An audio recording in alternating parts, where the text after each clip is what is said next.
आत्तापर्यंत आपण पाहिलं, मानसीला हॉस्पिटलमधून डिस्चार्ज झाला होता. वीरेनविरुद्ध कोर्टात तिची केस सुरू होती आणि तारखांवर तारखा पडत होत्या. मंदाताईंना आता गौरीच्या भविष्याबद्दलही चिंता सतावत होती. गौरी मानसीला भेटायला आल्यावर मंदाताईंनी गौरीच्या लग्नाचा विषय घरात काढला होता. आता पाहूया पुढे. हे जीवन सुंदर आहे, भाग 43. मानसीला भेटायला गौरी घरी आली होती, तेव्हा मंदाताईंनी तिच्या लग्नाचा विषय काढला. अहो, आता या सगळ्या गोष्टी सुरूच राहणार. आपल्याला गौरीचाही विचार करावा लागेल की नाही? लग्नाचं वय झालं तिचं. तिचं आयुष्य थांबवून कसं चालेल? मी काय म्हणते, आपण गौरीसाठी स्थळं बघायला सुरुवात करायची का? मंदाताई सुधीररावांना म्हणाल्या. बरोबर आहे मंदा तुझं. गौरीसाठी स्थळं शोधायला काहीच हरकत नाही. काय गौरी, तुझं काय मत आहे? सुधीरराव म्हणाले. गौरी आणि मानसी तिथंच होत्या. आई बाबा, खरं तर तुम्हाला हीच गोष्ट बोलायची होती, गौरी म्हणाली. काय ग गौरी, काय झालं? सुधीररावांनी तिला विचारलं. आई, माझ्या कंपनीत एक मुलगा आहे, शशांक. त्यानं मला लग्नाची मागणी घातली आहे. मला पण आवडतो तो, गौरी घाबरत म्हणाले. काही प्रेम वगैरे नसतं ताई, सगळा दिखावा असतो. ह्या मुलांना फक्त त्यांच्या मनासारखं मिळवायचं असतं, बाकी त्यांना काहीच नको असतो. मी फसले प्रेमात, कमीत कमी तू तरी फसू नकोस, मानसी गौरीला म्हणाले.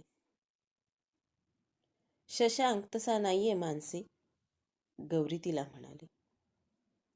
वीरेनही तसा नव्हताच.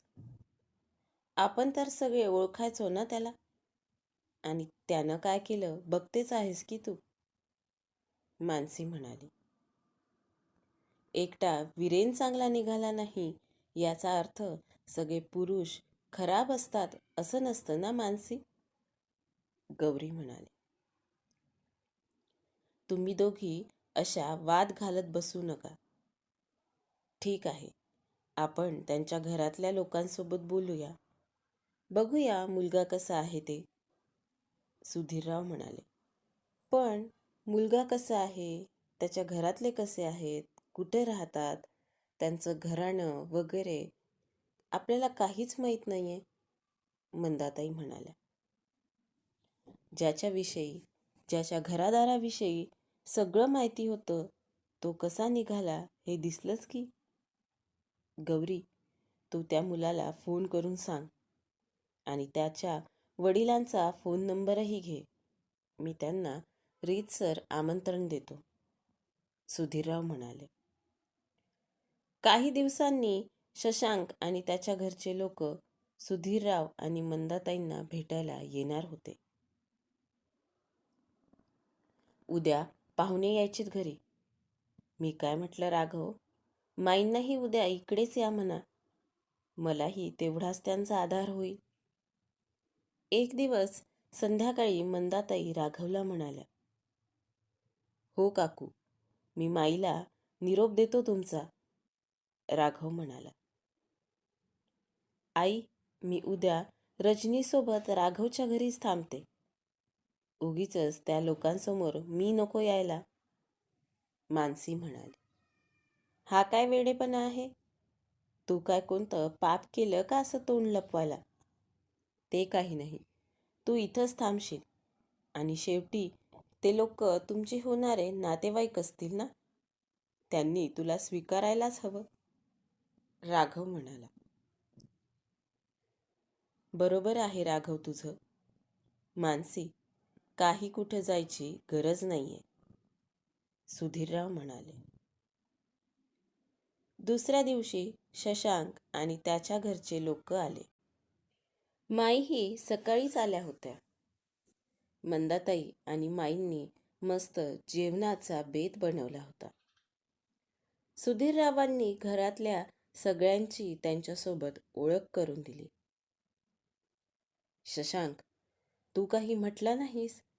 ही तीच मुलगी आहे इंजिनिअरिंग कॉलेजची, जिच्यावर ॲसिड हल्ला झाला होता. शशांकचे वडील त्याला म्हणाले. हो ना, आधी सांगायचं तर ना. ह्या असल्या मुली. हिनेच त्या मुलाला फिरवलं असेल. मग काय, हिनं सोडलं तर त्यानं फेकला ॲसिड. मला तर पुढं बोलावंही वाटत नाहीये. माफ करा सुधीरराव, तुमची मुलगी असेल, पण आमच्या शशांकच्या लग्नाच्या कोणत्याही कार्यात ही तिथं येणार नाही. उगीचच नातेवाईकांमध्ये चर्चा नको. तुम्हाला ही अट मान्य असेल तर बोलूया आपण पुढं. शशांकची आई म्हणाली. आई, अगं काय ही कसली अट? मलाच मान्य नाहीये. जे काही झालं त्यात मानसीचा काहीच दोष नव्हता. शशांक म्हणाला. हिचा दोष होता किंवा नाही ह्याच्याशी आपलं काही घेणं देणंच नाहीये. काय काय गोष्टी पडतात कानावर तुला काय माहिती रे? अजूनही यांची कोर्ट केस सुरूच आहे. ह्या लोकांना आवडत असतील यांच्या चारित्र्यावर शिंतोडे उडवलेले, पण मला नाही चालणार. तुझं गौरीवर प्रेम आहे ह्या केवळ एका कारणामुळं मी या लग्नाला होकार देते. पण ही मुलगी कोणत्याच कार्यासाठी येणार नाही म्हणजे नाही. शशांकची आई म्हणाली. मग मला माफ करा, मलाच हे लग्न करायचं नाहीये. गौरी सगळ्यांसमोर हात जोडत म्हणाले.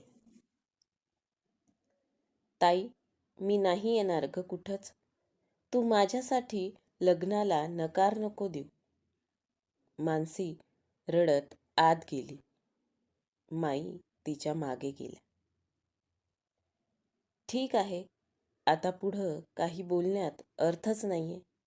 येतो आम्ही, शशांकची आई म्हणाले. आई, मी आताच तुला इथंच सांगतोय. मी लग्न करेल ते गौरीसोबतच. आणि त्यासाठी मला वेगळं राहावं लागेल तरी चालेल, शशांक म्हणाला. शशांकचे आईवडील रागातच तिथून उठून निघाले. काका, माझं गौरीवर खूप प्रेम आहे आणि मी फक्त तिच्यासोबतच लग्न करणार आहे. आम्ही ह्याच महिन्यात कोर्टात लग्नासाठी अर्ज करतो. पुढच्या महिन्यात कायद्यानं मी गौरीसोबत लग्न करेल, शशांक म्हणाला आणि तोही तिथून निघाला. ही तर सुरुवात आहे ना. आयुष्य आता असंच राहणार. जो तो तोंडाकडे बघत असतो. त्यांच्या नजरा, त्या नजरेतले ते प्रश्न खूप त्रास देतात माई, खूप त्रास देतात. असं वाटतं आपण मेलो असतो तर सगळे प्रश्न चुटकीसरशी संपले असते. आतल्या खोलीत मानसी माईंच्या कुशीत शिरून हमसून हमसून रडत बोलत होती. खरंय मानसी, मेलं की प्रश्नच सुटतात. सगळ्यांनी मरूनच जावं मग, नाही का? प्रश्न सोडून देण्यासाठी असतात की सोडवायसाठी असतात हे आपण ठरवावं लागतं. खरंच आहे, तू मरून गेलीस तो वीरेनही सुटून जाईल. त्याला त्याच्या पापाची शिक्षा मिळायची नाही. मग काय, तो अजून सोकावेल. उद्या अजून एखाद्या माणसीचं आयुष्य छिन्न विछिन्न करेल. आपल्याला काय त्याचं? तिनंही नंतर मरून जावं, म्हणजे तिचाही प्रश्न सुटून जाईल. हो ना? हे चक्र असंच सुरू ठेवायचं, म्हणजे गुन्हेगार मोकाट फिरत राहतील. आज एक वीरेन आहे, उद्या 10 वीरेन तयार होतील. माई तिला म्हणाल्या. मग मी काय करू माई? तुम्हीच सांगा, मानसी म्हणाली. उठ, लढ, उभी राहा स्वतःसाठी. ज्यानं तुझं आयुष्य उद्ध्वस्त केलं ना, त्याला शिक्षा दे. आयुष्य आहे हे. इथं पावलोपावली परीक्षा होणारच. प्रत्येक परीक्षेला सामोरी जा. लढ मानसी, लढ. माई तिला समजावून सांगत होत्या. सुधीरराव आणि मंदाताई दारात उभं राहून सगळं ऐकत होते. माई, किती खंबीर आहात हो तुम्ही. मला नाही हो जमत एवढं खंबीर व्हायला. मंदाताई त्यांच्या गळ्यात पडल्या. आपण हार मानून चालणार आहे का? आपल्याला खंबीर व्हावंच लागणार आहे, माई म्हणाल्या. शेवटी घरच्या लोकांच्या विरुद्ध जाऊन शशांकनं गौरीसोबत कोर्ट मॅरेज केलं. दिवस सरत होते. इकडे फायनल इयरच्या परीक्षा जवळ आल्या होत्या. मानसीचा अभ्यास एकदम संथ गतीनं सुरू होता. कॉलेजमध्ये कॅम्पस इंटरव्ह्यूसाठी निरनिराळ्या कंपन्या येत होत्या. राघवनं मन लावून अभ्यास करून आणि आत्मविश्वासानं इंटरव्ह्यू दिले. एका नामांकित कंपनीत त्याचं सिलेक्शन झालं. फायनल इयरचा रिझल्ट लागल्यावर त्याला कंपनीत जॉईन व्हायचं होतं. माईंचं, राघवचं स्वप्न पूर्ण होणार होतं. मानसी, चल, हॉल तिकीट, ओळखपत्र वगैरे घेतलंस ना नीट? पहिला पेपर होता. राघव मानसीला घ्यायला घरी आला होता. राघव, तुला वाटतं का मी ही परीक्षा द्यायला पाहिजे? मानसी त्याला म्हणाली. हो, कारण आयुष्य कुणासाठी थांबत नसतं.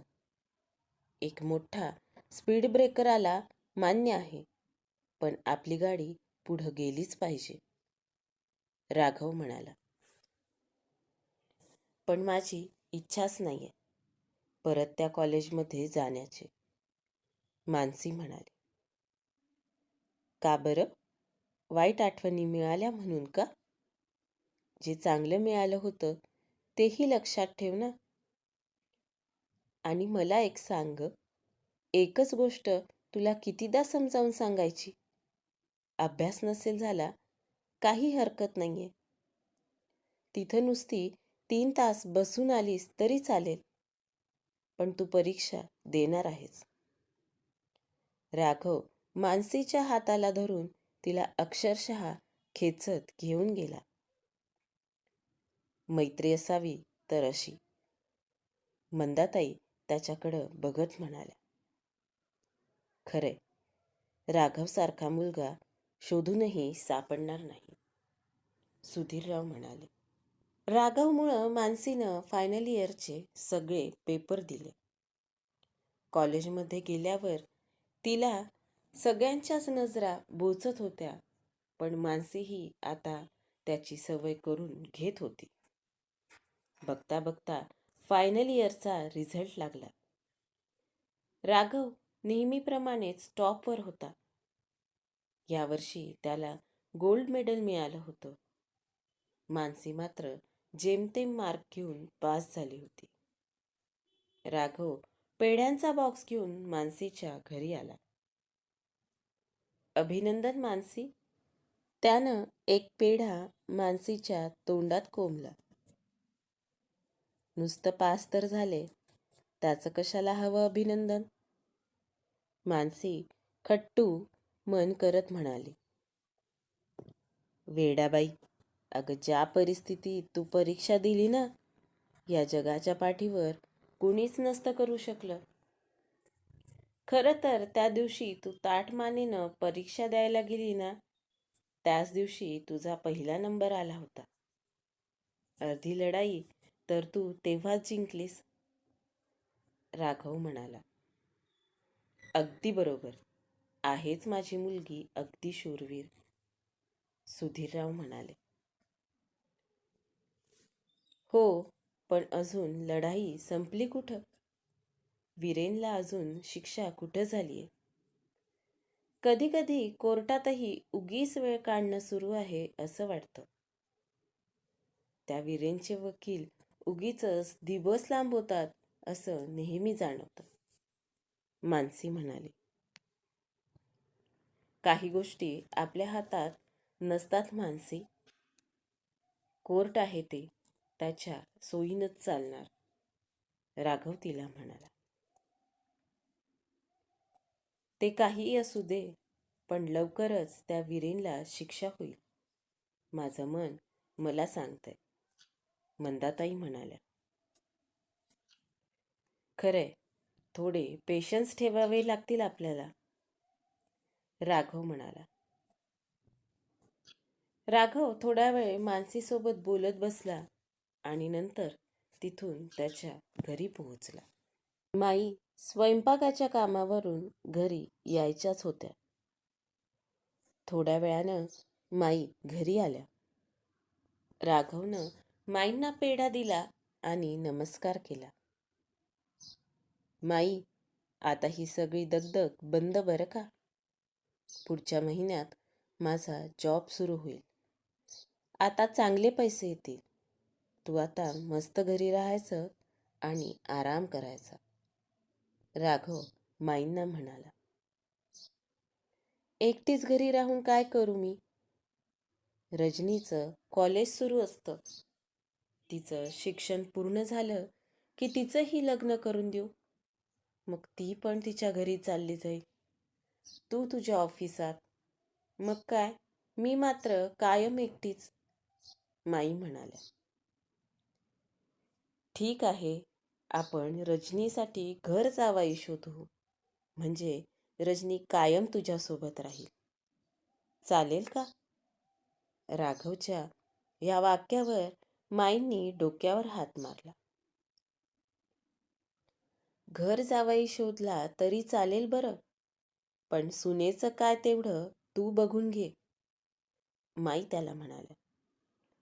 आता सून कुठून आणायची? राघव म्हणाला. ठोंब्या, अरे लग्न कर तू, आता नोकरी पण लागली ना चांगली, माई राघवला म्हणाल्या. आता नोकरी लागली आणि लगेच लग्नही करू का? राघव माईंना म्हणाला. अरे म्हणजे तसं नाही, पण लग्नाचा विचार सुरू कर असं म्हटलं, माई म्हणाल्या. माई, तुला माहिती आहे ना सगळं? राघव म्हणाला. हो, माहितीये, म्हणूनच म्हणते की कधी विचारतोस मानसीला, माई राघवला म्हणाल्या. माई? राघवनं आश्चर्यानं माईकडं पाहिलं. एवढं सगळं होऊनही तू तयार आहेस? मला वाटलं तू विरोध करशील, राघव म्हणाला. विरोध का करेन रे मी? तिचा चेहरा खराब झाला म्हणून? तिचं मन, तिचा स्वभाव, तिचं ते लाघवी बोलणं सगळं आहे तसंच आहे ना? आणि समजा लग्नानंतर जर अपघातानं असं काही झालं असतं तर आपण काय तिला टाकून दिलं असतं का? नाही ना? तू मानसीला विचार. नाही तर मी विचारू का? माई म्हणाल्या. सध्याच्या परिस्थितीत मानसी काही हो म्हणायची नाही. मी योग्य वेळ पाहून विचारेन, राघव म्हणाला. ठीक आहे, तुला योग्य वाटेल तेव्हा विचार, माई त्याला म्हणाला. काय होईल पुढे? राघव मानसीला लग्नाबद्दल विचारू शकेल का? पाहूया पुढच्या भागात. कसा वाटला आजचा भाग? कमेंट करून नक्की सांगा आणि पुढच्या भागाच्या अपडेटसाठी चॅनलला सबस्क्राईब करायला विसरू नका. धन्यवाद.